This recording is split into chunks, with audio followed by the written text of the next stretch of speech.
See, life keeps changing. People change, situation change, and sometimes we lose a part of ourselves in that process. आणि मग सगळे आपल्याला सांगतात just move on. पण खरं खरं सांगा, can we really move on from everything? कधी कधी काही गोष्टी मनात इतक्या खोलवर जातात की मूव्ह ऑन करणं म्हणजे स्वतःलाच नाकारल्यासारखं वाटतं. Because moving on often means I don't want to feel this anymore. It's like closing the door without really healing the wound.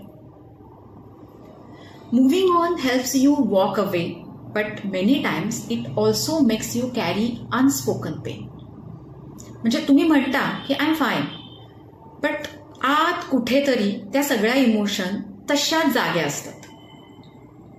जखम ओलीच असते. And that wound it is waiting to be acknowledged. मग कधी कधी ते परत परत विचार मनात येत राहतात, बरोबर ना? And that's where the deeper journey begins. Not just moving on but moving forward with. Moving forward with म्हणजे काय?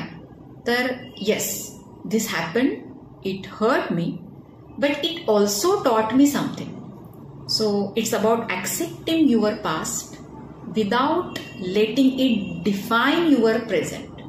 बघा, म्हणजे तुम्ही त्या अनुभवातनं बाहेर येता, पण त्या अनुभवाने दिलेली शिकवण मात्र सोबत ठेवता, तो अनुभव नाही. So you carry the wisdom, not the wound. Okay. Moving on is detachment. Moving forward with म्हणजे it's transformation. It's not about erasing your story. It's about rewriting it with more awareness and strength.